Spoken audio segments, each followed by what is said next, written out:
Rain had a sound tonight. Not gentle or healing, but sharp, like the city itself was trying to wash something away.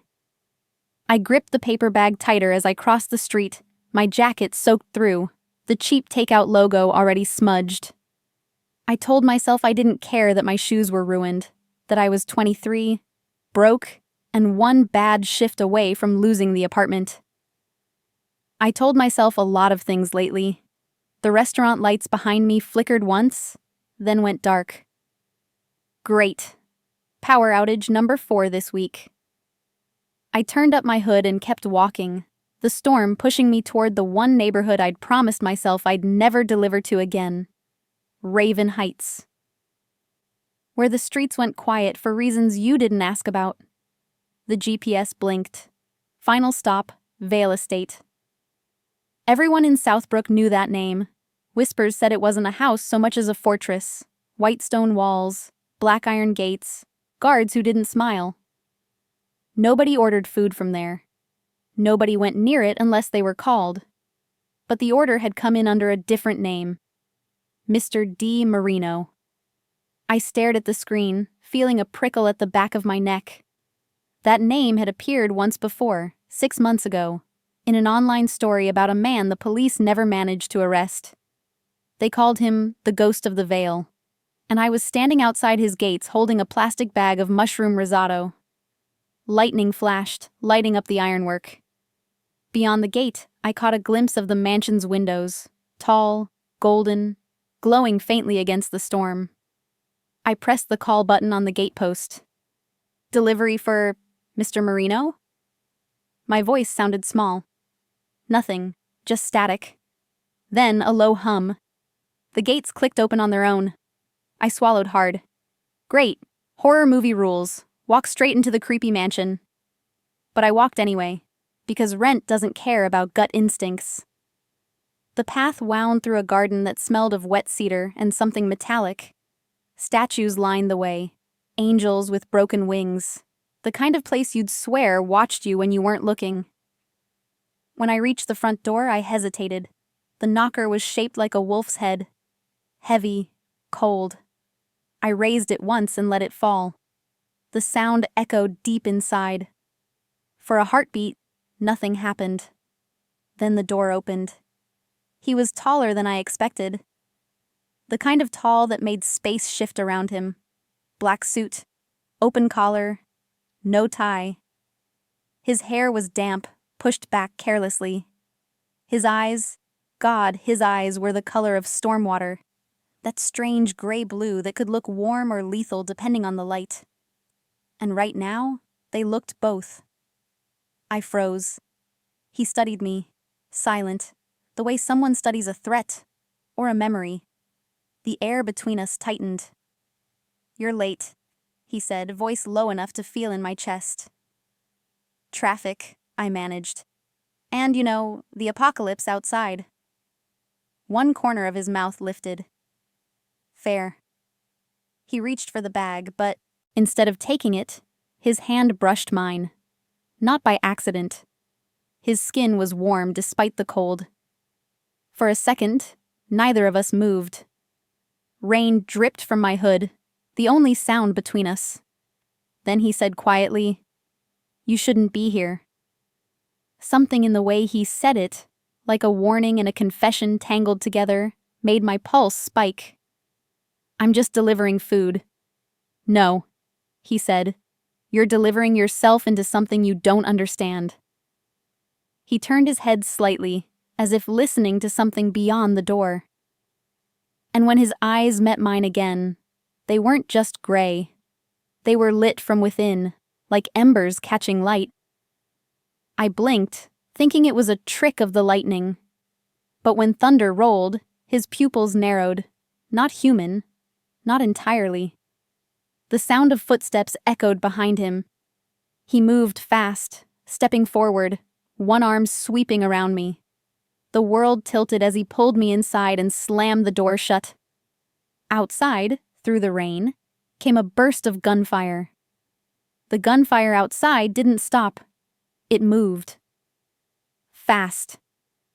Bullets ripped through the rain, muffled by the storm but close enough to shake the window panes. He pushed me down behind a long marble table before I could even breathe. My heart slammed against my ribs, my palms slipping on the wet floor. "What's happening?" I gasped. He didn't answer right away. He drew a pistol from inside his jacket with practiced ease, eyes fixed on the door as though the wood itself might betray him. Only then did he speak. "Stay low. Don't move." The calm in his voice scared me more than the gunfire. I tried to do what he said, but curiosity, or stupidity, won out. I peeked up just enough to see him move across the hall. He was quick, deliberate, every motion controlled. The house was dark except for the glow from the storm outside, lightning flashing against polished marble and steel.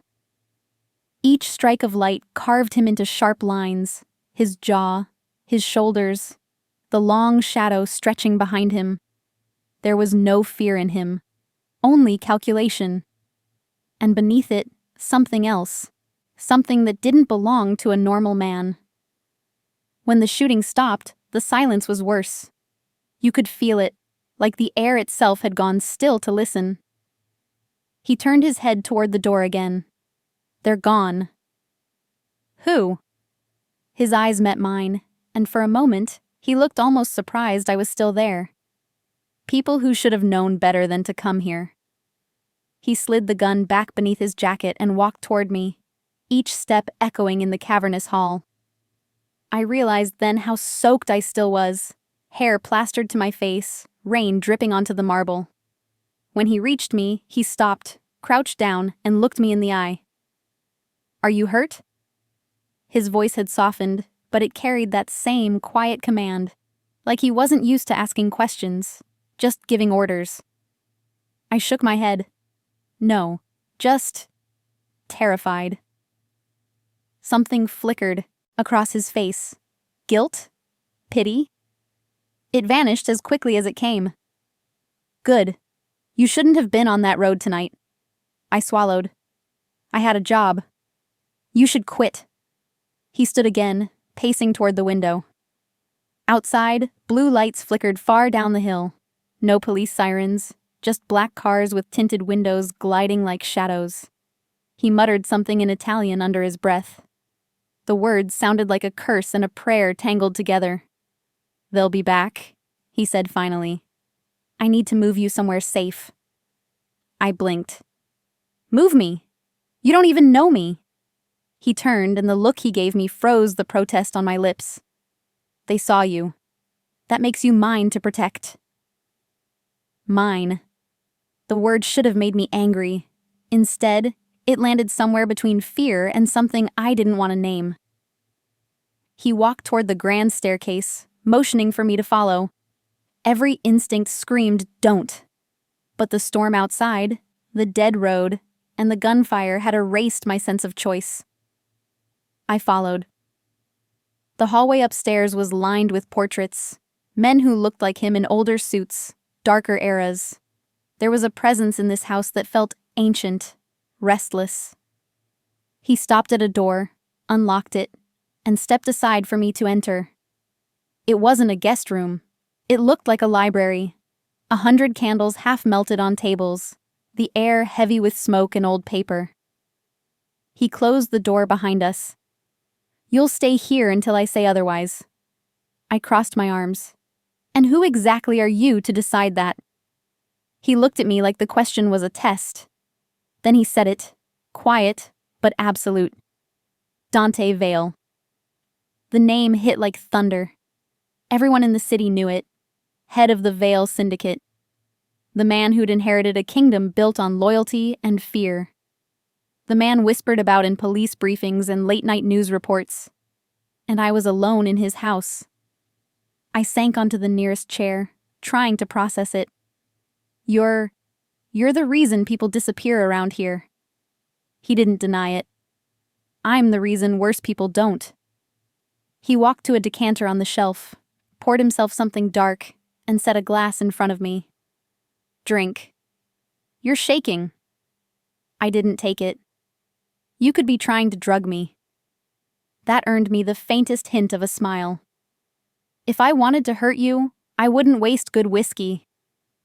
Lightning flared again, and for an instant I saw it. Something like exhaustion in his expression, buried under all the power and control. He turned away, looking out at the rain. You shouldn't have been there, he said again, quieter this time. You shouldn't have seen any of this. I stood. Then let me go. He turned back, eyes dark. I can't. Why not? He took a step closer. The air seemed to pulse between us. Because the people outside weren't after me. I frowned. Then who? His gaze locked on mine.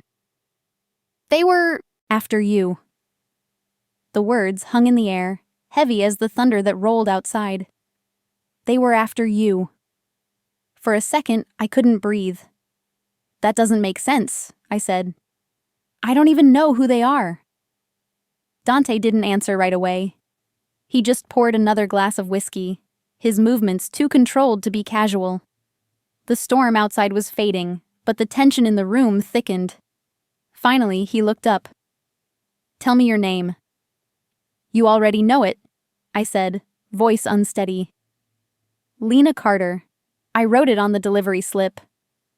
He set the glass down carefully, as though the sound might trigger something dangerous. Lena Carter doesn't exist. My breath caught. What are you talking about? He turned toward a row of tall windows overlooking the estate grounds. Rain trailed down the glass like veins. I ran your license plate. The system flagged it. Your name, address, and employment record. Every one of them was created 2 years ago. The file's clean. Too clean. He glanced back at me. Who built that cover, Lena? I took a step back. I didn't build anything. I'm just a person trying to make rent. He studied me, eyes narrowing slightly, not accusing, not quite believing. You really don't know, do you? Know what? That someone went to great lengths to hide who you are. I wanted to laugh, to call it absurd, but pieces of my life started slipping into place in ways that terrified me. The forged ID I found in my mother's drawer after she died, the way she'd refused to talk about my father, the whisper of fear that had followed us from city to city. I'd always told myself we were running from debt. But debt collectors don't shoot through windows. I sank into a chair. You think whoever attacked this place was after me because of some fake paperwork? Dante's tone softened. People don't risk war with the Vale family over fake paperwork. He crossed the room, stopped in front of me, and crouched down so we were eye level. The stormlight cut across his face, turning his eyes silver gray. You need to remember anything, anyone, connected to your mother. Did she ever mention the name Vale? I shook my head slowly. No, but she always said I looked like my father. He studied me for a long moment. Too long. She wasn't wrong, he murmured. What does that mean? Dante stood, tension flickering beneath his calm exterior. It means you have his eyes. Whose eyes? He didn't answer. The door burst open. A man in tactical black strode in, rain still dripping from his jacket. Boss, we found 3 bodies at the gate. No insignia, but the weapons, Russian, military grade. Dante nodded once. Burn them. No traces. The man hesitated. And the girl? Dante's gaze flicked toward me. She stays under my protection. Yes, sir. When the door shut, the silence that followed was deafening. Protection? I repeated. You act like I'm some kind of asset. He didn't deny it.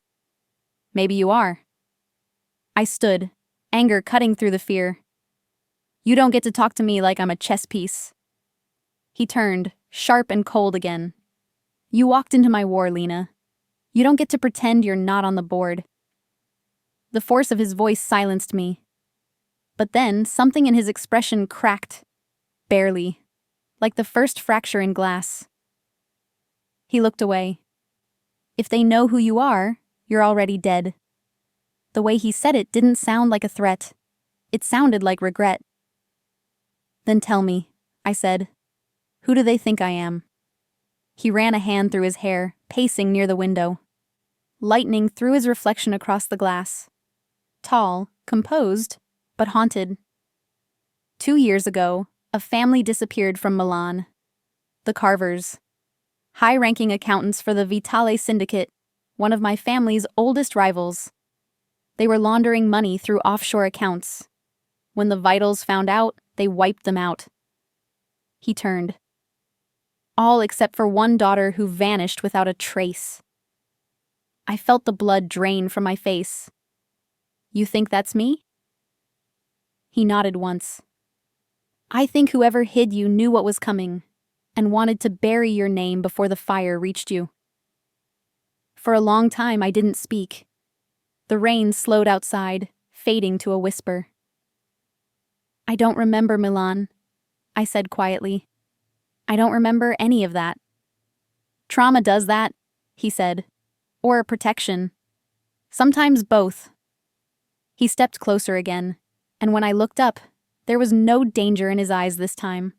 Only something human, something reluctant and real.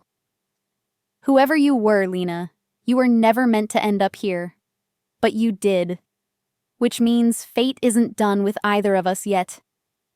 He moved toward the desk, pulled a small leather folder from a drawer, and opened it. Inside was a photograph, grainy, black and white. A young woman with my face. Not exactly mine, but close enough to make my stomach twist. "My mother?" I whispered. "Anna Carver," he said. "She used to work for my father before she crossed to the Vitals. She disappeared when the wars started." He looked up. "Your mother didn't just run from enemies. She ran from the entire world." I stared at the photo until the edges blurred. My mother's face, smiling faintly, her eyes full of secrets I'd never known to look for. "So you knew her?" I said. "I knew what she could do. She could make money vanish. She could build entire worlds of lies and make them look real. It's how she survived so long." "And me?" He hesitated. "She must have known you'd be the only leverage left when the past came calling." For a moment, the air between us shifted. Less danger, more gravity. He leaned against the desk, crossing his arms. "You're in the middle of something older than both of us, Lena. If those men find you, they won't care that you don't remember. They'll see you as a key." "A key to what?" He looked up at the chandelier, its crystals catching the weak morning light. "To everything my family has tried to keep buried." My voice came out a whisper. "So, what happens now?" Dante's jaw tightened. "Now you stay where I can see you, until I figure out who sent those men." "You're keeping me prisoner?" His tone was ice. "I'm keeping you alive." We locked eyes, the storm quieting around us until all that existed was the sound of our breathing. There was something unreadable in him. Danger, guilt, curiosity. And under all of it, that same pull that terrified me because it felt mutual. He took a step closer. "Do you trust me, Lena?" "I barely know you." He nodded once. "Good. Keep it that way. It's safer." He started toward the door, but before he opened it, he said without looking back, "They'll come again. And next time, they won't miss." Then he was gone, the echo of his footsteps fading into the corridor. I sat there, staring at the photo, my heart still racing. Through the tall windows, dawn crept in, pale and uncertain. The rain had stopped, but I couldn't shake the feeling that the storm had only just begun. Morning came slow, heavy with the scent of smoke and rain-soaked earth. The mansion was quieter than before. Too quiet. Every creak of the old wood echoed like a secret I wasn't supposed to hear. I hadn't slept. Every time I closed my eyes, I saw flashes. Gunfire, shadows moving in the rain, my mother's face in that old photograph. And Dante Vale, standing in the storm like he belonged to it. I stood by the window, watching the mist curl through the gardens. The world outside looked endless. But when I'd tried the front doors earlier, they'd been locked from the outside. So had the terrace doors. Even the windows were wired. That's when it hit me. I wasn't a guest here. I was a ghost in a gilded cage. The door opened behind me. A woman entered, dressed in black. Not a maid's uniform, not quite business attire either. Sharp eyes, precise movements. "Breakfast, Miss Carter," she said flatly, setting down a tray. "Thank you," I said carefully. "You work for Mr. Vale?" "I work for this house." The way she said it made me wonder which was more dangerous, the man or the mansion. I glanced toward the hallway. "Is he here?" She hesitated, then nodded. "In his study. But he doesn't like interruptions." I almost laughed. "He doesn't like a lot of things." The corner of her mouth twitched. Not a smile exactly, but the ghost of one. Then she said something that made my stomach twist. "You're the first guest he's brought here since his brother died." When she left, I barely touched the food. My mind wouldn't stop spinning around that one word. Brother. I wandered the corridor, ignoring her warning about leaving the room. The walls were lined with oil paintings. Old family portraits, mostly men. The same eyes in every generation. Gray, sharp, powerful. Halfway down the hall, I found a door slightly open. Voices drifted through. Dante's voice. Low, deliberate, edged in control. "You told me the bodies were clean." A second voice. Rougher, impatient. "They were, boss. But we found a mark on one of them. The Vitali crest." A pause. Then Dante. "They wouldn't be stupid enough to break the truce. Not unless they think I've got something they want." "Maybe you do now." I shouldn't have listened. I knew that. But curiosity is a disease. I leaned closer, just enough to hear his next words. "Find out who told them she was here. If there's a leak inside my house, I want it buried before sundown." Footsteps approached, fast. I stumbled back, heart racing, pretending to study the painting on the wall. The door swung open. He was there, Dante, in a dark shirt with sleeves rolled up, collar undone. The look in his eyes said he already knew I'd been listening. "You're awake." I couldn't sleep. Eavesdropping helps with that? I heard my name. He stepped closer, slow and deliberate, until he was close enough that I could smell the faint trace of smoke and cedar on him. "Then you heard enough to know this house isn't safe." He walked past me into the hall, motioning for me to follow. "I thought your men were supposed to protect you," I said. "They do. Until money changes hands." We stopped at the end of the hall before a tall, locked door. "What's in there?" I asked. "Answers," he said simply. "But not yet." He looked at me then, his gaze softer but still guarded. "You're remembering pieces already, aren't you?" I hesitated. Flashes, a staircase, someone shouting in Italian.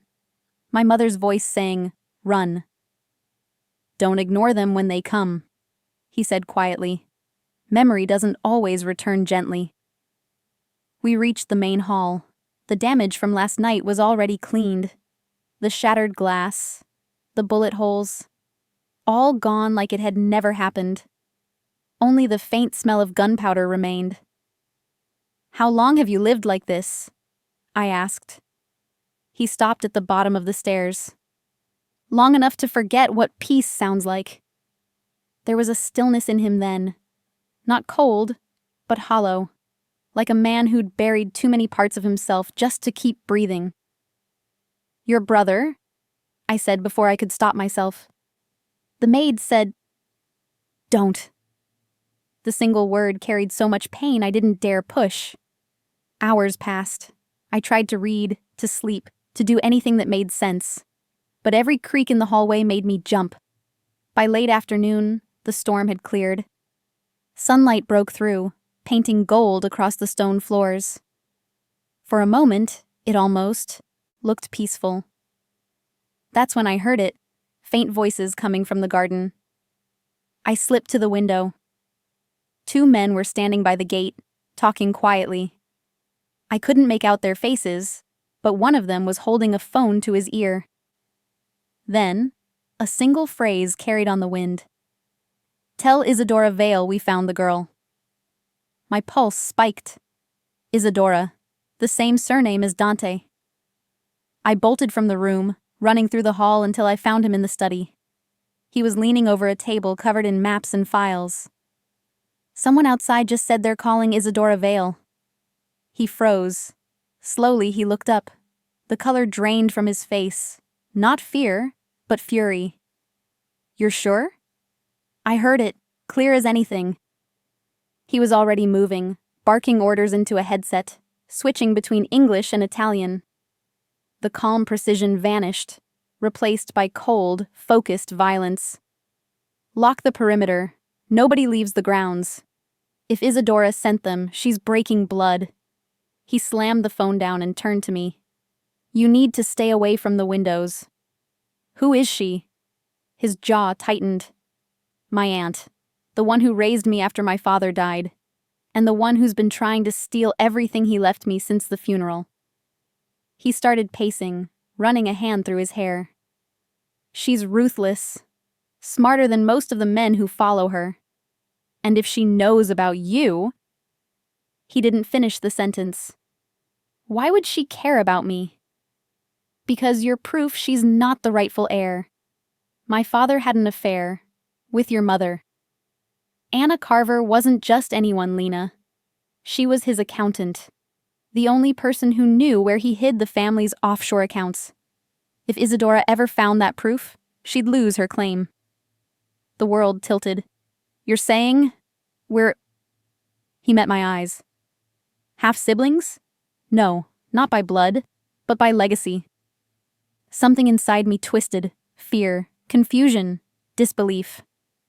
"She's going to kill you," he said flatly, "and burn me with the ashes." He crossed to the desk, opened a drawer, and handed me a small object, a silver locket. Inside was the same symbol engraved on the mansion's gates, a wolf's head. "Your mother took this before she ran. She must have known what it meant. The symbol ties to the Vale bloodline. Every heir carries one." I stared at it. "Then what does it make me?" He exhaled. "A target." We stood there, the silence between us charged and fragile. Outside, the sun finally sank, throwing long shadows through the windows. The first night breeze carried a chill that felt like a warning. Dante turned toward the door. "We'll move before midnight. Isadora will strike then. She always does." He looked back, his eyes catching the fading light. "You stay close to me. Whatever happens, don't run this time." And before I could ask what he meant, the power cut out. Every light in the mansion went black. Then, somewhere in the distance, a single wolf howled. The lights died like the house itself had stopped breathing. For a heartbeat, all I could hear was the soft hum of the storm easing outside. And then silence, thick and unnatural. Dante moved instantly. "Stay behind me." I froze by the desk, clutching the silver locket so tightly it cut into my palm. My eyes strained against the dark until the emergency lamps flickered weakly to life, casting everything in a red glow that made the marble walls look like they were bleeding. He drew his gun again, voice low and sharp. "They're inside." My blood went cold. He moved toward the hall, and I followed before I could think better of it.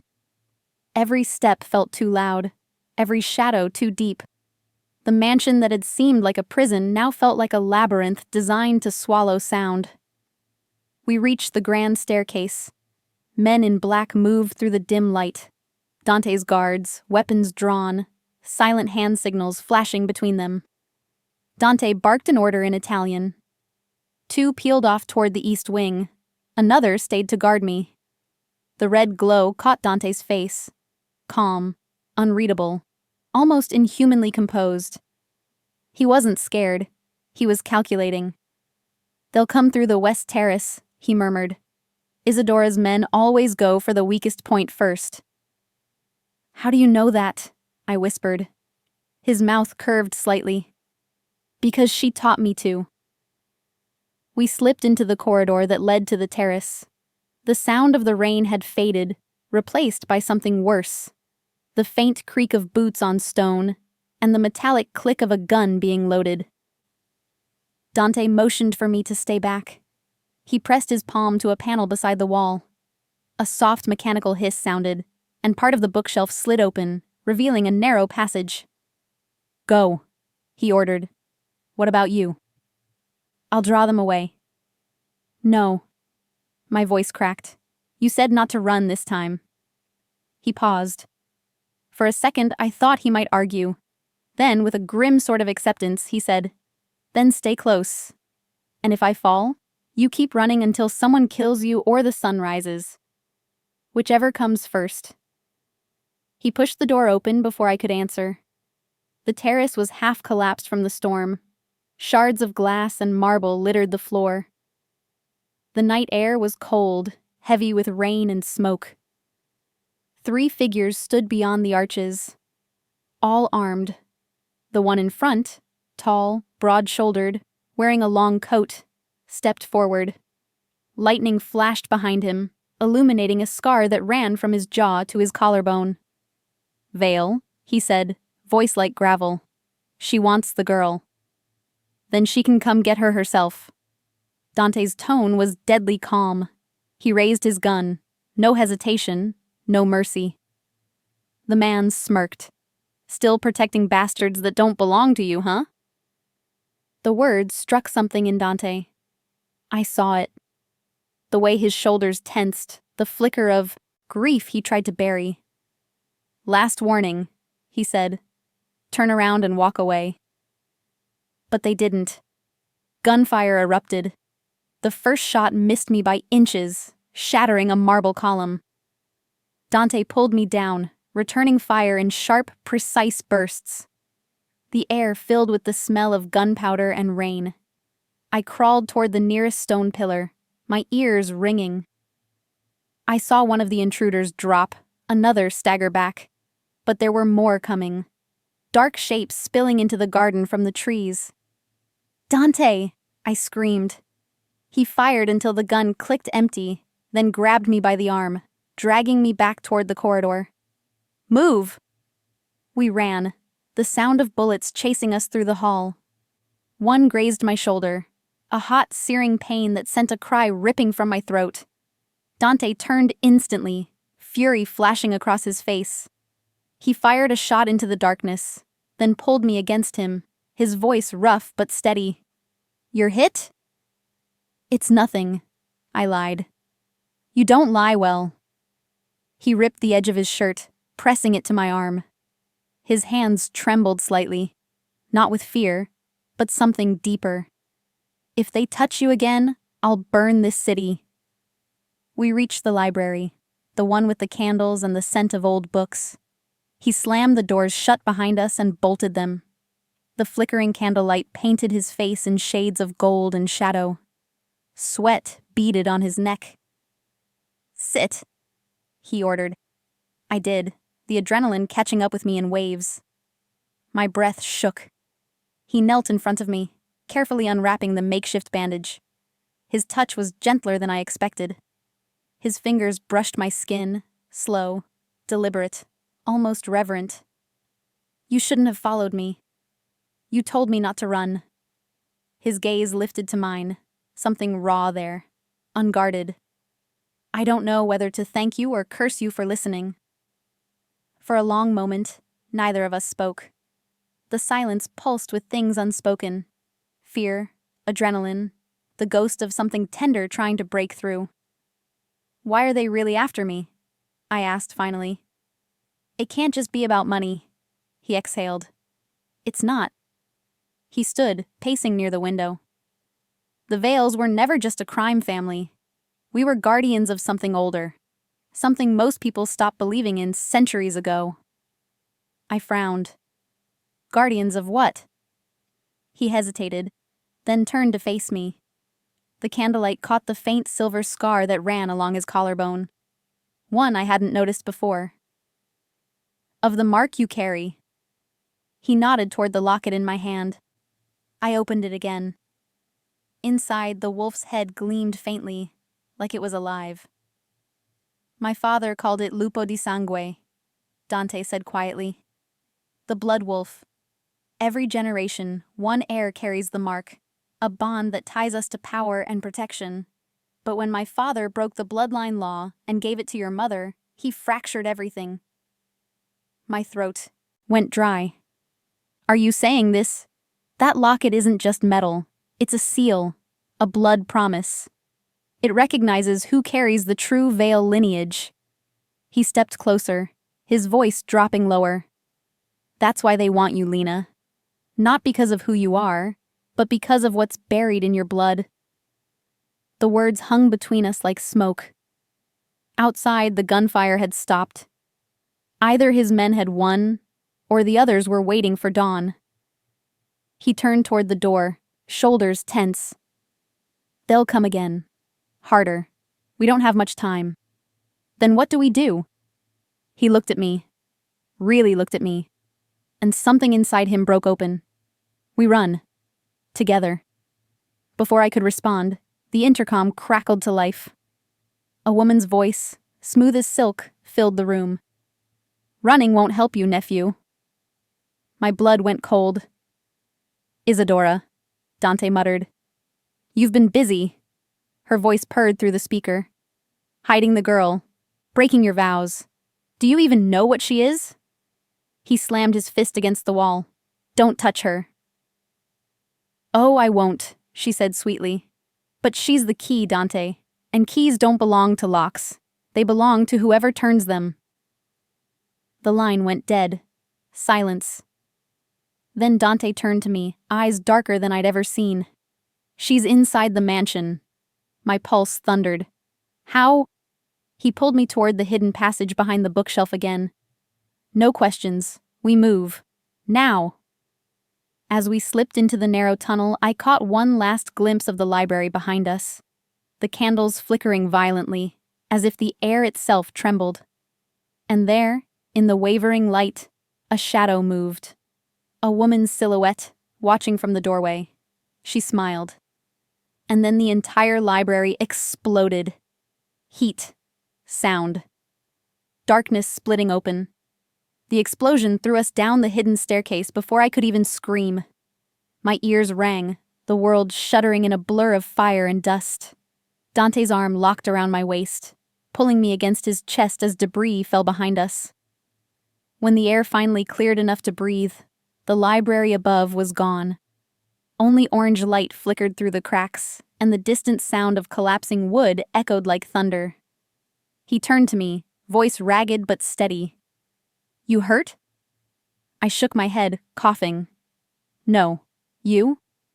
Not yet. He touched my cheek, sweeping away a streak of soot with his thumb. For a second, the world narrowed to the warmth of his hand, the weight of his breath, the way his eyes softened despite the chaos. Then his jaw tightened. The moment was gone. Move. She won't stop until she finds you. We descended deeper into the passage, a narrow stone tunnel lit only by flickering emergency lamps. The air was cold, damp, filled with the echo of our footsteps. What is this place? I asked. Older than the mansion itself, he said quietly. My father had these tunnels built beneath every Vale estate. For escape, or for burial. The way he said that last word made my stomach twist. We walked in silence until we reached a small chamber at the end of the passage. Shelves lined the walls, filled with old ledgers, maps, and boxes sealed with wax. A single iron door stood at the far end. This leads to the lower courtyard, he said. From there, we can get to the cars. But when he reached for the handle, something caught my eye. an inscription carved into the stone above the door. Sangue non mente. Blood does not lie. I hesitated. Dante, this phrase, I've seen it before. He turned sharply. Where? In my mother's diary. My voice trembled. She wrote it the night before she disappeared. Said it was the reason she had to leave. His expression shifted, shock, grief, realization, all in the same heartbeat. She knew, he whispered. She knew the bloodline wasn't just a symbol. I frowned. You keep saying bloodline. What does that even mean? He exhaled slowly, stepping closer, his shadow merging with mine in the dim light. My family didn't build an empire with guns alone, Lena. There's something older in our veins. Something ancient. The wolf on the crest isn't just a name. It's a reminder of what we carry. I froze. You're not saying that it's real? That the mark isn't just metaphor? His voice dropped to a whisper. You've felt it, haven't you? The heat when you're in danger. The way your senses sharpen. The way you never seem to die when you should. My heart pounded. How do you? Because I feel it too. He unbuttoned his sleeve and pushed it back to reveal a faint silvery scar running along his wrist, shaped like a crescent claw. Every heir manifests the mark differently, he said. Mine appeared the night my father died. Fire couldn't touch me. Bullets barely slowed me. But the cost? He stopped. The pain in his voice said more than words ever could. The cost is that you stop feeling human. I shook my head.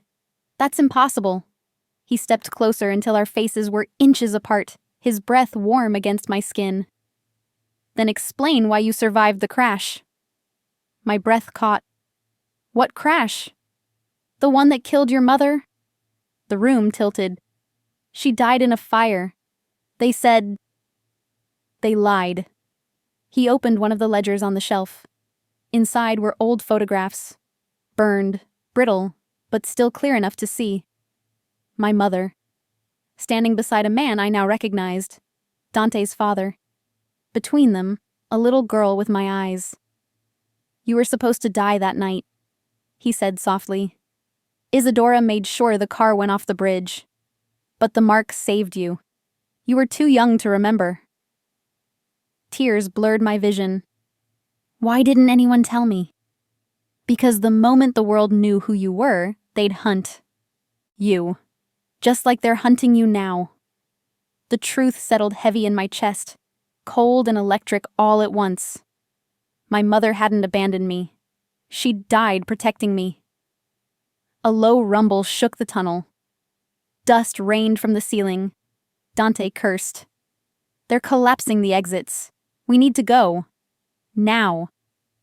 He grabbed my hand, pulling me toward the iron door. The moment he touched the handle, a jolt shot through both of us, like static, sharp and electric. The mark on his wrist glowed faintly, mirrored by a light pulsing through the locket in my palm. It recognizes us, he muttered. Blood bond. The door unlocked with a deep, mechanical groan, swinging open to reveal the courtyard bathed in silver moonlight. But we weren't alone. Isadora stood at the far end, flanked by her men. Her hair was white now, cut sharp, her eyes like shards of blue ice. She looked more like royalty than a criminal. You always did inherit your father's arrogance, Dante, she said coolly. You think you can outrun your own blood?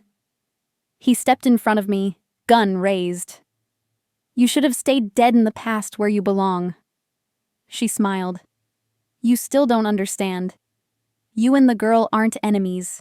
You're halves of the same curse. One born to lead, one born to end it. My stomach dropped. What does that mean? It means, cara mia, she said sweetly, that only one of you is meant to survive the mark's awakening. Before Dante could respond, her men raised their weapons. He fired first. Chaos erupted. Flashes of light, gunfire echoing through stone. He pulled me behind the fountain, returning fire with precise, brutal efficiency. But Isadora didn't flinch. She stepped forward, her hand raised. And that's when I saw it. The same silver mark glowing faintly on her wrist. "You're one of them," I whispered. She smiled. "The first of them." A pulse of energy rippled from her hand, slamming into the ground. The air cracked, the stones splitting like lightning had struck. I gasped, clutching the locket. It burned against my skin, glowing brighter with every breath. Dante turned, shouting over the chaos. "Lena, listen to me. Whatever happens, don't let go of that locket." The ground shook again. Cracks spiderwebbed through the courtyard. Isadora's voice rose above the roar. "You were never meant to inherit it, child. Your blood is a mistake." Something inside me snapped. All the fear, confusion, anger. It boiled into one sharp, burning thread of defiance. I stood despite Dante's shout to stay down and screamed back, "Then I'll rewrite the bloodline myself." Light exploded from the locket, white and blinding. For a moment, I saw everything. Dante's eyes, fierce and terrified. Isadora's face twisting in fury. The storm above shattering into silver rain. And then, silence. When I woke, I was lying on the cold, stone floor. The moon was gone. The courtyard was empty except for ash. Dante knelt beside me, bruised but alive. The mark on his wrist was gone. So was Isadora. "You did it," he said softly. "You broke the curse." I touched my neck. The locket was still there, warm against my skin. But the wolf's head inside had vanished, leaving only a single engraved word. Celta. Choice. He reached out, brushing my hair back, his voice trembling for the first time. "She's gone, Lena. But so is everything she built. You're free now." I met his gaze, heart pounding with 1,000 things I didn't know how to say. "So are you." He smiled faintly. "Tired, wounded, beautiful. You still want to run?" I shook my head. "Not anymore." The sun broke over the ruins, painting the world in gold and blood. For the first time, I didn't feel afraid. Whatever I was, human, air, something in between, I wasn't alone. Dante took my hand, his fingers lacing through mine, rough and certain. "Then let's start over," he murmured. "No bloodlines, no curses, just us." I smiled. Just us. For 2 days, the world stayed silent. No gunfire, no footsteps, no storm. Only the wind moving through the burned courtyard and the faint hum of life returning to the ashes. We stayed in the west wing, the only part of the mansion that hadn't collapsed. Dante moved like a man haunted, fixing things just to have something to fix. I watched him in the mornings, sleeves rolled up, hands dirty with dust and plaster, as if rebuilding the house could erase the blood it had soaked up. Sometimes I thought about leaving. Sometimes I thought about staying. Every time I decided one way, I'd catch him looking at me, not with hunger, not with command, but with something more dangerous. Hope. By the third night, the quiet started to feel unnatural. I found him in the study, or what was left of it, sitting at the desk, candlelight flickering across his face. Papers covered the surface, names written in sharp, deliberate strokes. "What are you doing?" I asked softly. He didn't look up. Erasing the past. He crossed out another line, one name at a time. "These are the families tied to Isadora," he explained. "If I destroy their ledgers, their contracts, they lose power. Without her, the empire collapses." I walked closer, tracing the edge of the desk. "And what about your power?" That made him look up. His eyes met mine, unreadable. "I never wanted it. My father thought power could be inherited, but all it does is consume." He leaned back, voice low. "You've seen what it does. What it turns people into? I nodded. But it doesn't have to end like that. He smiled faintly, tired. You think I can be different? I think you already are. For a heartbeat, his walls cracked. I saw the boy beneath the man, the one who'd been raised by a woman. Like Isadora, taught to command before he could love. He stood then, crossing the room in 2 strides. When he stopped in front of me, the air between us felt heavy, like the storm before lightning. You keep saying that, he murmured. That I'm different. But what if I'm not? What if the only thing keeping me from becoming her is you? My pulse jumped. Then I guess you'd better not lose me. He laughed under his breath, soft, disbelieving, and for the first time it sounded real. Later, after the candles had burned low, I found him on the balcony overlooking the city. The skyline glittered below, distant, peaceful, unaware of the monsters that had died to keep it quiet. He was holding a photograph. I stepped closer and saw it. His father, younger, smiling with an arm around a woman who wasn't Isadora. My mother. I used to think he was invincible, he said quietly, but he was just a man who loved too much and trusted the wrong person. I touched his arm. That's what made him human. He looked at me, the candlelight soft in his eyes. And you? What makes you human, Lena? I smiled faintly. The fact that I'm still asking. He reached out, his fingers brushing mine. You could leave, you know. You're free now. No one would blame you. I'd blame me, I said simply. The wind picked up, carrying the scent of rain. Somewhere in the distance, thunder murmured again, a reminder that peace never lasts forever. What happens now? I asked. He hesitated. There are still people loyal to her. They'll come eventually. Maybe not tonight, but they'll come. And when they do, then we make them remember why the Veil name still means something. There was steel in his tone again, but it wasn't cruelty this time. It was resolve. The next morning, I woke to sunlight streaming through cracked glass and the sound of Dante's voice in the hall. No more blood, he was saying. No more orders. I want them gone. All of them. I stepped into the doorway. 3 of his men stood there confused. Boss, you're disbanding everything? Everything, he said firmly. If they want to leave, let them. I won't rebuild what killed my family. When they were gone, I looked at him. You're really ending it? He nodded slowly. The Veil Syndicate dies today. A shiver ran through me, not fear, but awe. For the first time, he wasn't speaking like a king. He was speaking like a man ready to be free. By noon, trucks were pulling away from the property. Files burned in metal drums outside. Men who'd once sworn blood oaths now left with lowered heads and no words. I stood by the gates as the last car rolled away. The air smelled of smoke and new beginnings. Dante came to stand beside me, watching the horizon. They'll come for what's left, I said quietly. Let them, he replied. There's nothing left to take. He turned to me then, brushing a strand of hair from my face. Except you. That night, we walked through the ruins of the courtyard. The moonlight glimmered on the cracked stones where the mark had flared. The earth there felt alive, humming faintly, as if remembering what had happened. I knelt, tracing the faint outline of the wolf sigil burned into the marble.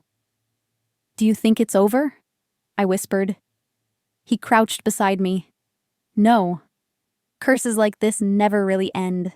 They just rest, until someone gives them a reason to wake again. He looked at me then, expression unreadable. You're not scared of it, are you? I shook my head. Not anymore.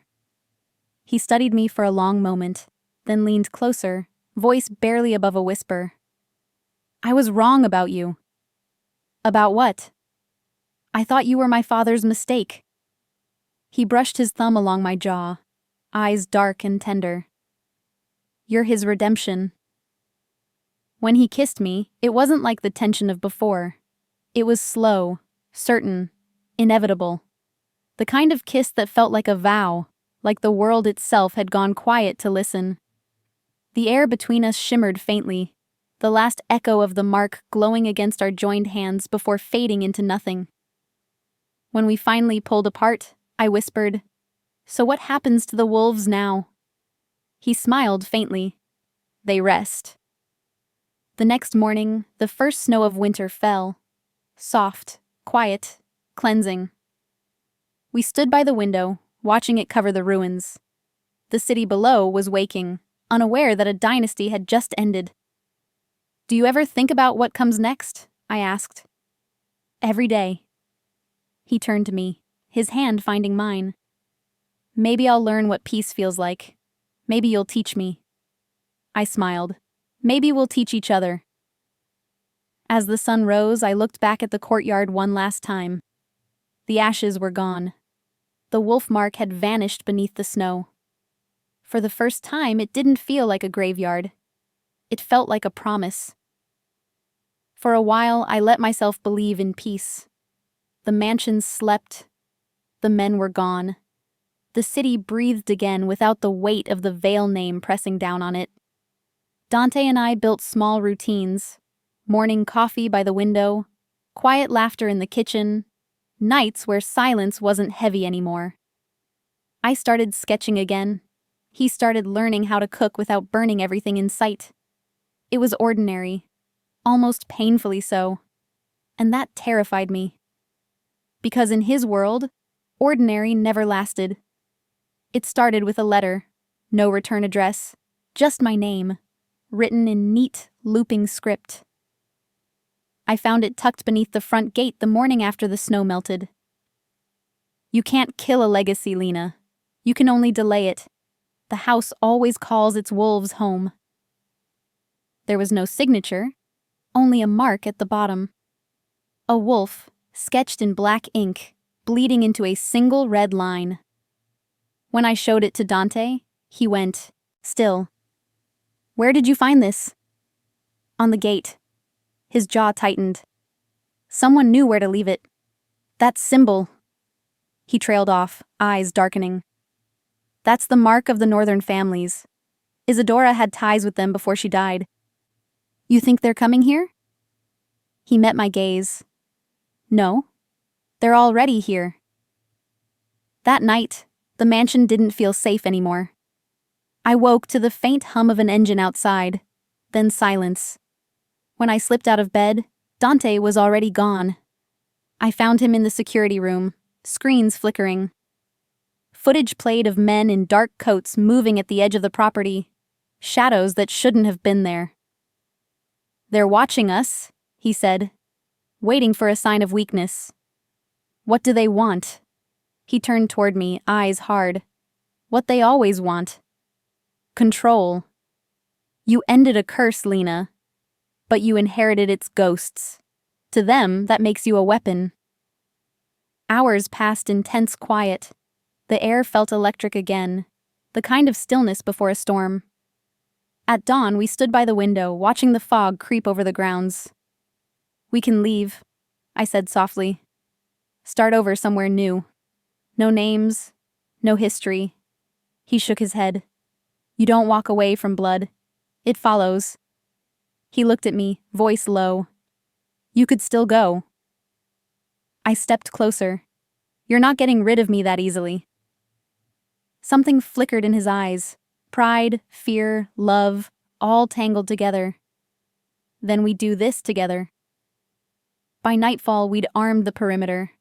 The sound of rain returned, soft at first, then heavy, the same kind of storm that had brought me to him months ago.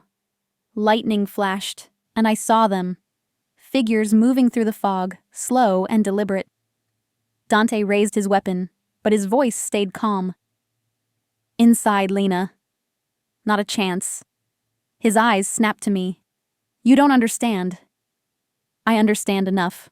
You're not facing them alone." For a second, Something dangerous burned in his expression. Not anger, but fear. Not for himself. For me. "Stay behind me," he said finally. "No matter what happens." The first gunshot shattered the night. Glass exploded, wind howled, and the mansion came alive again. Not as a home, but as a battlefield reborn. We moved through the halls together, shadows and light flickering across the marble. I could smell the smoke, the gunpowder, the metallic tang of danger. Dante moved like he'd done this all his life. Silent, precise, deadly. But beneath that control was something else. Desperation. He wasn't fighting for power anymore. He was fighting for me. We reached the grand hall just as the front doors burst open. 3 men stepped through, drenched and silent. Their suits were immaculate despite the rain. The one in the center smiled, sharp, cold, familiar. "Dante Vale," he drawled. "The ghost who tried to bury his empire." Dante's voice was pure, steel. "It's already buried." The man laughed softly. "Then why are you still standing in the ruins?" His gaze slid to me. "And this must be the girl, the one who broke the curse. You have no idea what you've done, do you?" I didn't answer. He tilted his head. "That mark may have faded, sweetheart, but it doesn't die. The blood remembers. And if Vale won't lead the wolves, perhaps you will." Dante moved in front of me instantly, his voice a growl. "Touch her, and I end your line tonight." The man smiled wider. "There it is. The beast under the mask. You can't hide it forever." Before he could speak again, Dante fired. The shot echoed through the hall, and the man dropped. The others fled. Smoke filled the air. My heartbeat thundered. Dante turned, grabbing my shoulders. "Are you hurt?" I shook my head. "No." He exhaled shakily, pulling me into his chest. "It's over." But even as he said it, I saw movement in the shadows. Another figure watching from the open door. Tall, still, familiar. A woman. Her eyes caught the lightning, pale gold. "Isadora?" I whispered. Dante's grip tightened. "No, she's dead." But the woman smiled, and it was her smile. "Blood doesn't die, my son."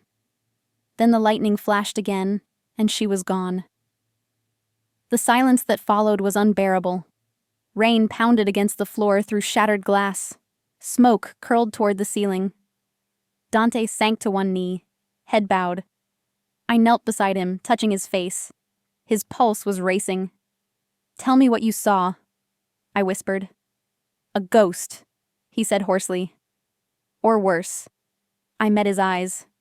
"Then we face it together." He looked at me, truly looked, and nodded. Together. That night, as the storm swallowed the city, the mark beneath my skin flared faintly for the first time in months. A warning, a whisper. When I turned my hand over, I saw it, the faint outline of the wolf, glowing in the candlelight. I looked up at Dante. He was watching me. Neither of us said it aloud, but we both knew. The curse wasn't finished. It was waking. The next morning came too bright, too quiet. After a night like that, silence didn't sound like peace. It sounded like something holding its breath. I sat by the broken window, watching light spill across the marble. Dante hadn't spoken since dawn. He just stared at the blood on his hands, dried and dark like rust. He'd cleaned the hall, called his remaining contacts to confirm the intruders' identities, but I knew that wasn't what haunted him. It was her, the woman in the doorway, the one who shouldn't exist. When I finally broke the silence, my voice felt too small. "You saw her too, didn't you?" He didn't look up. "I saw something wearing her face." "You don't believe it was her." He shook his head once, slowly. "Isadora was many things, but not a spirit. She wouldn't haunt, she'd return." The way he said it, flat, factual, terrified, made something in me twist. You think she's alive? He finally looked at me, eyes colder than I'd ever seen them. No. I think she never died. We spent the rest of the morning digging through the ledgers he hadn't burned. Hidden among the contracts and coded lists was a letter, dated only 2 weeks before Isadora's supposed death. It was addressed to someone named Dr. Lazari, written in her looping, elegant hand. Proceed with the transfusion at dawn. He must never know whose blood he carries. It will bind them, as it bound me. I stared at the line until it blurred. Transfusion? Dante took the page from me, his expression unreadable. She didn't just curse the bloodline, he murmured. She controlled it. His voice dropped lower, almost breaking. Lena, she was experimenting on me. He led me to the cellar beneath the east wing. I'd never been there. It was sealed behind steel doors and biometric locks. When they opened, the air hit like a grave.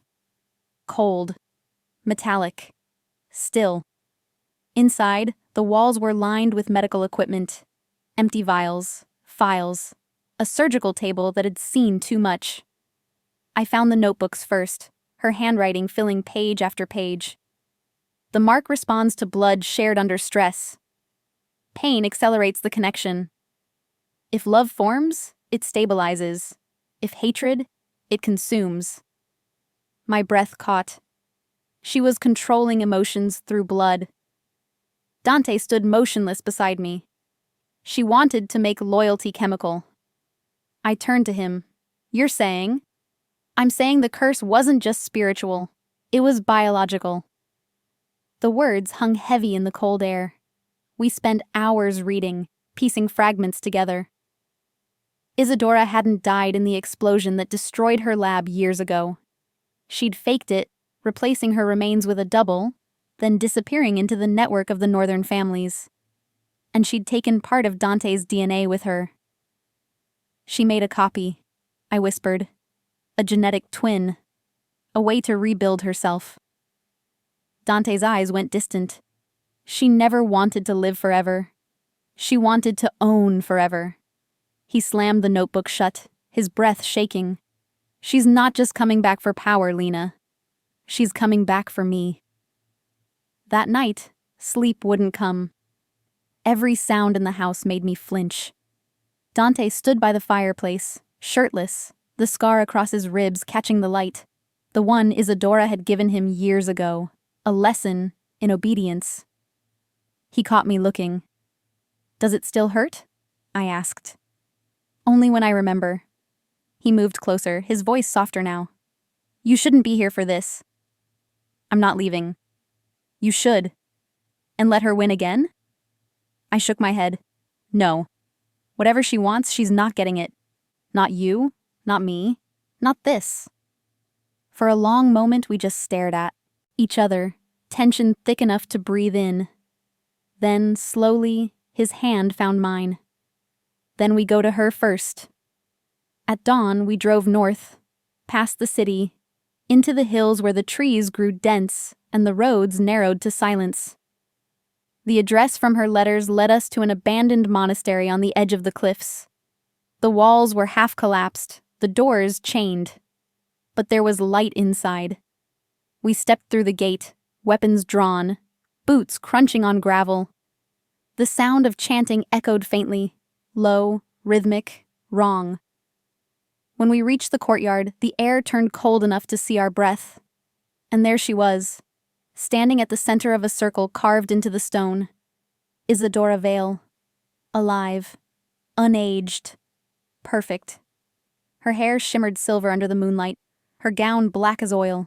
And when she smiled, it was like seeing Dante's cruelty reflected in a mirror he'd spent his whole life running from. My son, she purred. You found me. Dante didn't move, didn't speak. His voice, when it came, was like gravel. You should be dead. Death is for those who lack imagination. Her gaze slid to me then, sharp as glass.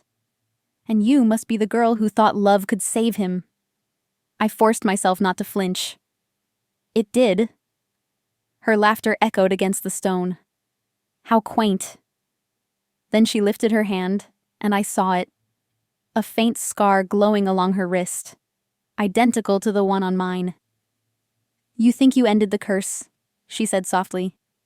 You only transferred it. My pulse stuttered. What do you mean? She stepped closer. Your blood completed what I began. You're bound to him now, as I was to his father. Every heartbeat, every fear, every choice. You are two halves of the same disease. Dante moved before I could react, raising his gun. You're lying. Am I? She tilted her head. Then tell me, why does the mark on her hand glow when you're near? I looked down. The faint light pulsed once, in time with his heartbeat. He froze. She smiled. See? The blood remembers. You are mine, Dante. Through her. Then she whispered something, a word that sounded ancient, wrong, and the air rippled. Pain shot through my arm. I fell to my knees, gasping. The mark on my skin burned white hot. Dante caught me, panic breaking through his control. Lena! Isadora's voice rose, silk and venom. You can't save her without taking what I offer. What do you want? He roared. Your surrender, your throne, your blood. Lightning struck the courtyard wall, showering sparks. The ground trembled beneath us. And through the pain, I realized something. The mark wasn't just reacting. It was fighting. Her magic pushed through it, but something inside me pushed back. My fingers tightened around Dante's. Don't give her anything, I gasped. He looked at me, terrified. She'll kill you. I shook my head. Not if I burn her first. I pressed my hand against the sigil carved in the stone. The pain turned to heat, then light. Isadora's smile faltered. What are you doing? Breaking your legacy. The mark blazed, and for the first time I felt control. My heartbeat matched Dante's, steady, furious, alive. The circle shattered. The light engulfed her. Her scream was the sound of something ancient dying, and something human breaking free. Then the light went out. When I opened my eyes, she was gone. Just ash, just silence, just him. Dante knelt beside me, eyes wide, hands shaking. Lena, he whispered. You... I smiled faintly. Told you I wasn't leaving. He exhaled, a laugh breaking through tears. He pulled me against him, holding me as if I were the only real thing left in the world. Outside, the storm cleared. The sky bled into dawn. The curse was gone. I could feel it, like a door finally closing. But as I looked at Dante, I realized something deeper. We weren't free from the blood. We were free because of it. Bound not by pain anymore, but by choice. I thought the sunrise would feel lighter, but it didn't. The monastery was still and hollow, a skeleton of stone and ash. The air tasted like burned metal and rain. Dante held me as the wind moved through the ruined arches, his heartbeat steady beneath my cheek. Proof we'd survived, even if we didn't yet understand what survival meant. She's gone, he whispered, as if afraid saying it too loud might wake her again. I nodded, but inside, something pulsed, faint and wrong. The mark on my wrist was no longer glowing, but it hurt. Not the burn of magic, but the ache of something buried trying to breathe again. By the time we reached the car, I was shaking. Dante noticed. Lena, talk to me. It's fine, I lied. Just adrenaline. He caught my wrist gently. The skin was red where the mark had been, the faint outline still visible. His brow furrowed. It shouldn't be there anymore, he said quietly. Maybe it's just a scar. He didn't answer, but the silence between us said enough. The drive back to the city felt endless. The snow had melted into mist, turning the road into a river of light and shadow. I stared out the window, watching the reflection of my face blur in the glass. In that reflection, for just a heartbeat, I saw her. Isadora. smiling. When we finally reached the mansion, the sun had set again. Dante carried the notebooks from the monastery straight to the study, burning each one in the fireplace. The flames threw gold and red light across his face, and I could see it, the conflict tearing through him. "We should have destroyed this place," he muttered. "No," I said softly. "You rebuilt it for a reason." "It's cursed, Lena." "Then let's make it something else." He looked up, eyes tired but warm. "You sound like you believe in miracles." "I've seen one." That night, he held me like he was afraid I'd disappear. For hours, the world narrowed to touch, breath, silence, until it didn't feel like two people anymore, just one heartbeat split in half. When I woke in the middle of the night, the room was dark. The fire had gone out. Dante was asleep beside me, and the mark was glowing again. It wasn't bright, just a pulse of faint golden light. But when I touched it, warmth flooded up my arm, into my chest. And then I heard it. A whisper, not words, a feeling. "You think death ends me?" My blood turned to ice. I sat up, breath catching. "Isadora?" No answer, just the sound of my own pulse, echoing too fast. Then, slowly, Dante stirred beside me. "Lena?" His hand found mine, and when he touched the mark, it flared brighter. We both froze. "What the hell is that?" he whispered. "She's still in it," I said. "I can feel her." We spent the next day searching the monastery's records, what little we'd salvaged before burning the rest. There was one page, half-scorched, written in her hand. "Energy never dies. Blood carries memory. To destroy the vessel is to free the essence." Dante stared at it, realization dawning. And dread with it. "You didn't kill her," he said slowly. "You released her."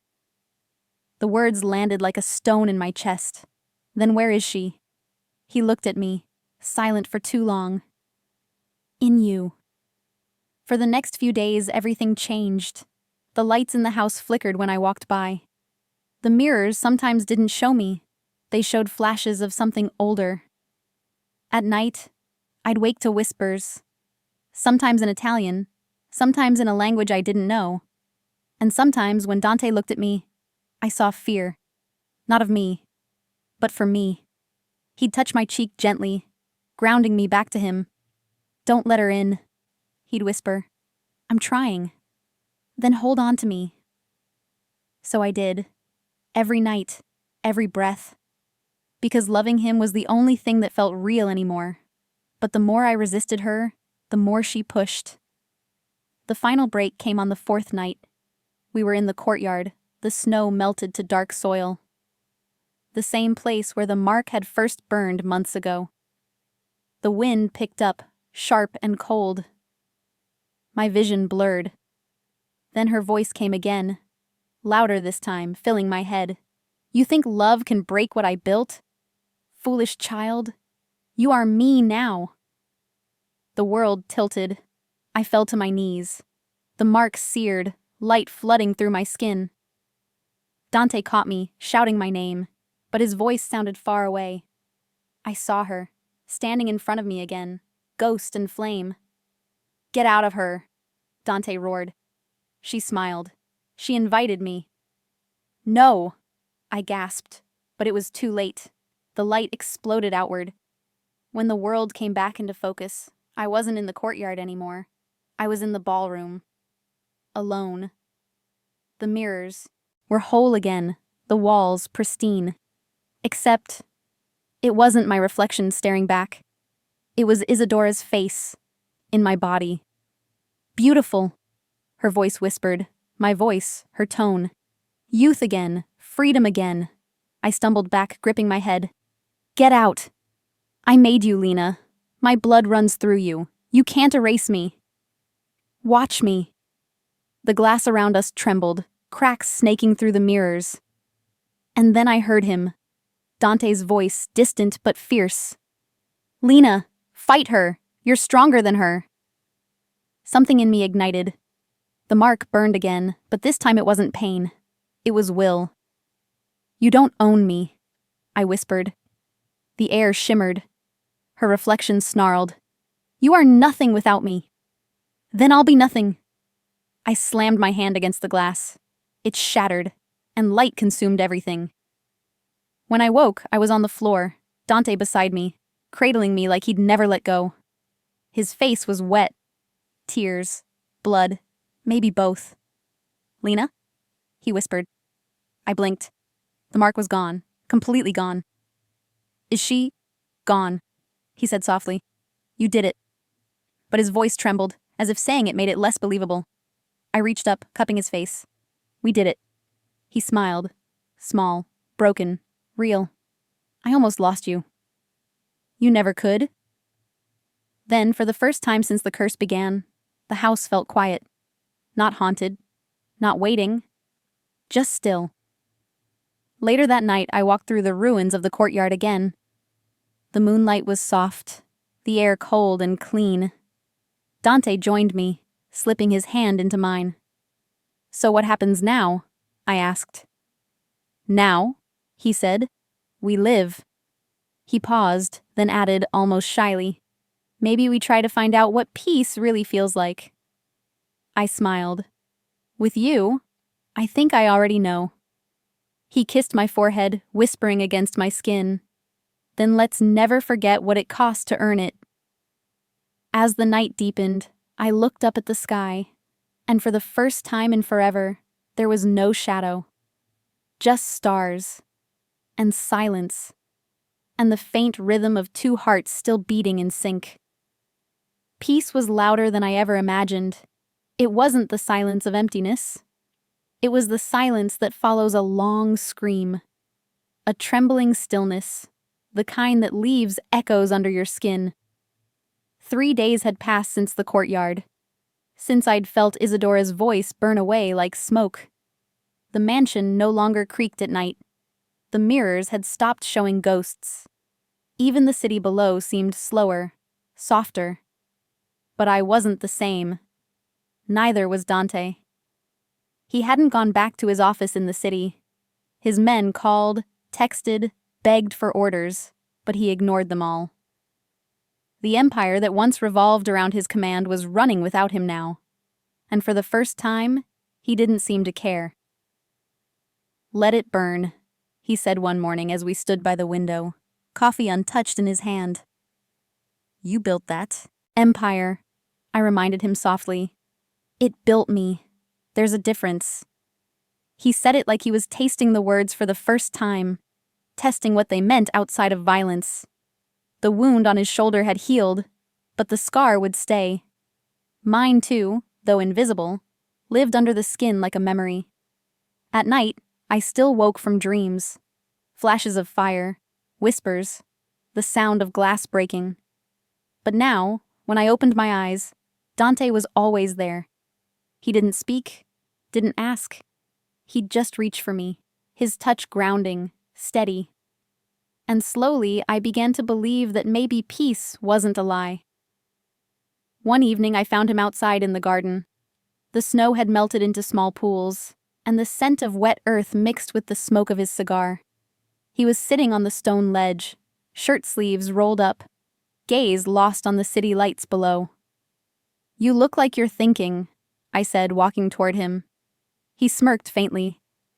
"Dangerous habit, I know." I sat beside him. "What's on your mind?" He turned the cigar between his fingers, then finally met my eyes. "When I met you, I thought you were fragile." I laughed softly. "You weren't wrong. I was terrified of you." "You still are sometimes."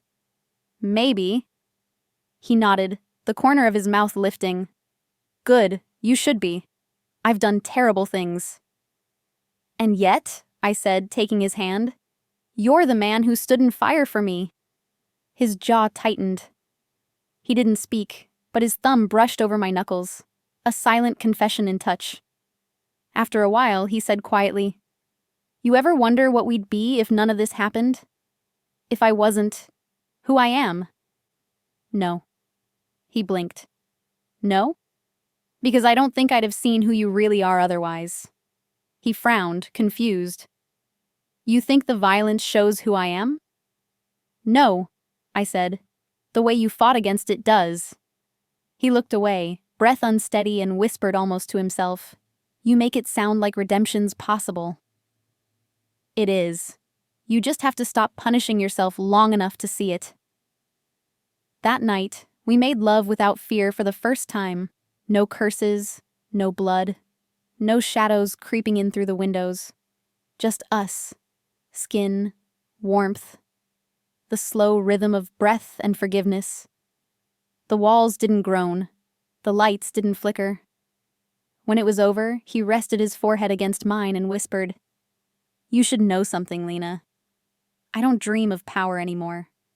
I dream of quiet, of your laughter in this house. Then stop dreaming, I whispered back. Start living it. In the days that followed, he began rebuilding, not the empire, but himself. He sold the weapons routes, cut ties with half the families. The men who didn't like it vanished into silence, but for once their absence didn't feel like a loss. He replaced the study's locked cabinets with books, real ones, poetry, history, even gardening, guides. The man who once built kingdoms out of fear was now learning to grow roses. Sometimes I'd catch him kneeling by the flower beds, dirt on his hands, sunlight in his hair, and I'd wonder if this was the same man who used to make people tremble by name alone. Maybe he still was, but he was mine now, and I was his. The city outside still whispered about him. The fallen king, the ghost boss, the man who disappeared into his own fortress. They didn't know that inside those walls, life was being rewritten. One night, as we stood on the balcony overlooking the city, I said quietly, You know they'll come for you eventually. He nodded. I know. And what will you do?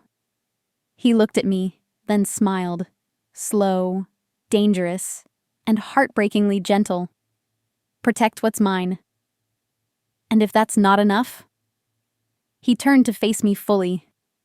Then they'll have to go through both of us. His words should have scared me. They didn't. Because I wasn't the same woman who once delivered pizzas to his mansion. I was someone forged by fire, by love, by loss. Someone who'd already survived death and darkness. And I would face anything that came next beside him. The next morning, we stood at the edge of the estate. A black car waited at the gates. His men, what was left of them, had come to report. Dante turned to me before leaving. You sure about this? He asked. Go, I said softly. End what you started. Then come home. He hesitated, brushing his thumb along my jaw. You really think this place is home?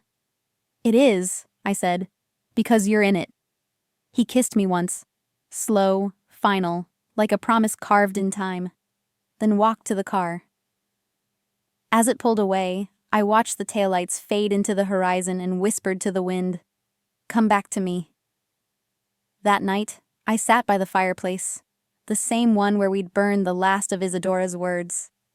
The flames flickered softly, and for a second, I swore I heard her voice again. Not haunting, but gentle. You survived, ragazza. That's all I ever wanted.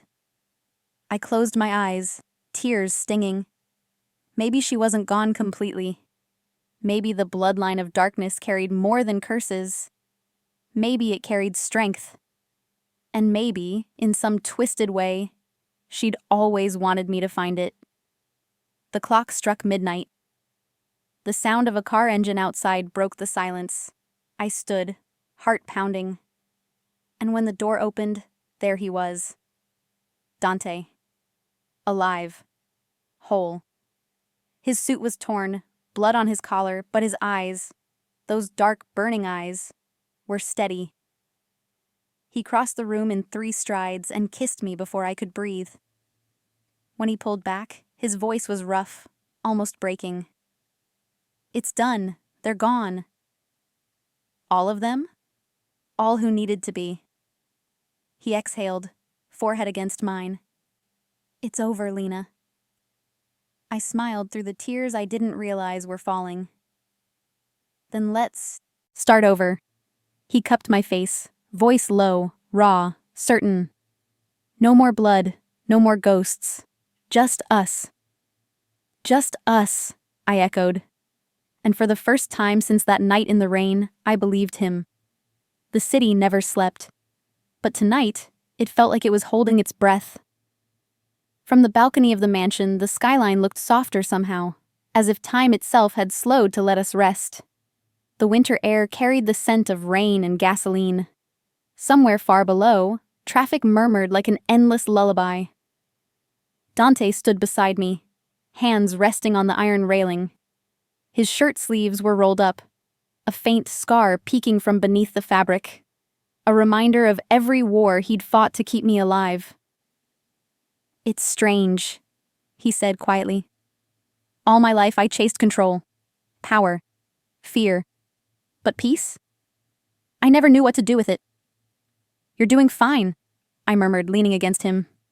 He smiled faintly, brushing his thumb along my jaw. Because you're here. I didn't answer. I just looked at him. The man who once terrified half of New York now looked like someone who could belong anywhere but here. And somehow that made me love him more. Inside, the mansion was no longer a fortress. The locks were gone. The shadows that once stretched across the halls no longer felt heavy. He'd replaced the bulletproof glass with open windows.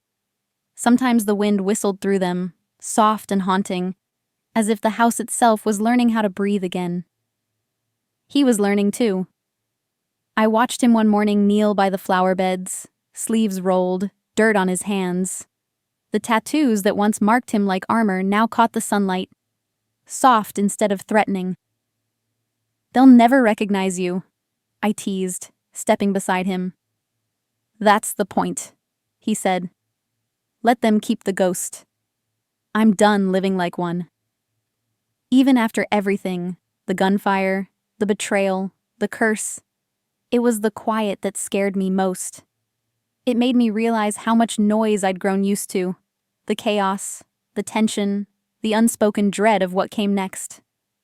But now, the only sounds were the wind, the soft creak of the floorboards, and Dante's heartbeat when he pulled me close at night. He used to dream in violence. Now he dreamed of silence. And of me. Sometimes I'd wake in the middle of the night and find him awake, staring at the ceiling. What are you thinking? I'd whisper. That I don't deserve this. Then earn it. He'd smile, a real smile, small and tired but alive. I'm trying. The day the snow returned, everything changed again. We were in the courtyard, the one that had once been the site of a curse and a battle. Now it was clean, quiet, the earth reborn under frost. He took my hand and led me toward the old fountain, its stones still cracked but glistening with new ice. I have something for you, he said. If it's another gun, I'm not taking it. He laughed softly, that low, rare sound that always made my chest ache. Then he reached into his coat pocket and pulled out a small velvet box. For a heartbeat, the world stopped. Dante, don't speak yet. He opened the box. Inside was a ring, simple, gold, a single diamond catching the gray light. I don't know how to love like normal people do, he said quietly. I've broken everything I've ever touched. But you made me want to build again. You made me want to be human. Tears stung my eyes before I could stop them. You already are. He shook his head, voice rough. Not without you. Then, dropping to one knee, this man who once ruled through fear, he looked up at me with eyes that had seen too much and said, "Marry me, Lena. Not because I can protect you, but because you already saved me." For a second, I couldn't breathe. The snow fell slower, almost reverent. The fountain behind us dripped like a heartbeat. I knelt, too, because he shouldn't have to bow to anyone, not even love. Yes, I whispered, Yes, Dante, I'll marry you. He exhaled a laugh, breathless and disbelieving. Then he slipped the ring onto my finger, hands shaking, the same hands that once held guns, now trembling with something far more dangerous: tenderness. When he kissed me, it wasn't desperate or hungry. It was quiet. A promise sealed not in fire, but in forgiveness. And in that kiss, I realized something that changed everything. We hadn't survived the darkness. We'd become its light. The wedding was small. Just his most loyal men, my sister, and a priest who didn't ask questions. It was held in the garden, beneath strings of lights Dante insisted on hanging himself. When he saw me walking down the path, wearing a simple white dress, no veil, no diamonds, his breath caught audibly. The world fell away. The empire, the enemies, the scars, none of it mattered anymore. "You're sure about this?" he whispered when I reached him. "I was sure the night you found me crying in the rain," I said. He smiled, slow and dangerous and heartbreakingly tender. "Then let's make sure the world never forgets it." When the priest said, "You may kiss the bride," Dante didn't hesitate. He kissed me like the past was ending and the future was being rewritten in that very breath. And maybe it was. Later that night, we sat on the roof of the mansion, barefoot, wrapped in a blanket, watching the city glow beneath us. "You know," I said softly, "people are still afraid of your name." "Good," he said. "Let them fear the man I was. It'll keep them away from the man I'm trying to be." I laughed, resting my head on his shoulder. "You'll always be both." He kissed my hair. "Then I hope they never meet you, because you'd ruin my reputation." "Maybe that's my job." He chuckled, voice warm in the cold air. "You've done it beautifully." The wind carried the faint sound of church bells from downtown, the same kind that once echoed over violence.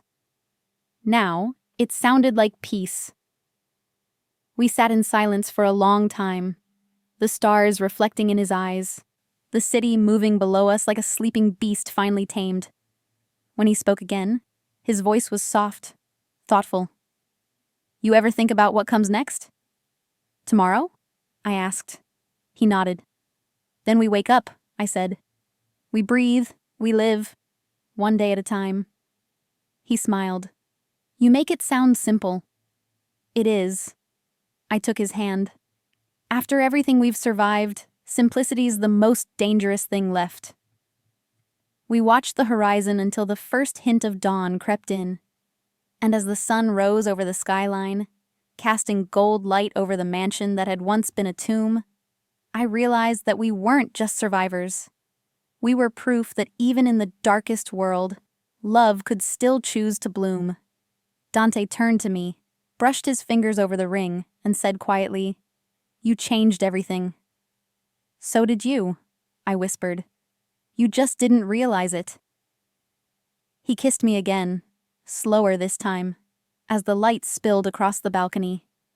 And in that moment, surrounded by the ghosts of who we'd been, we finally became who we were meant to be. Months later, the papers called him the Ghost of the North End. No sightings, no blood trails, no debts collected. They said he vanished into the mist with a woman no one could name. Sometimes when the rain fell, I'd think back to that night. The girl crying on a street corner, the stranger with a cigarette and a gaze that could burn the world. And I'd smile, because I knew the truth. That monsters can fall in love, that power can bend to tenderness, and that redemption isn't clean. It's carved in scars and kissed into skin. Dante once told me he didn't believe in happy endings. But as I stood on the balcony of our villa in Sicily, sunlight warming my face, his hand on my waist, I realized he was wrong. Some stories don't end. They begin again.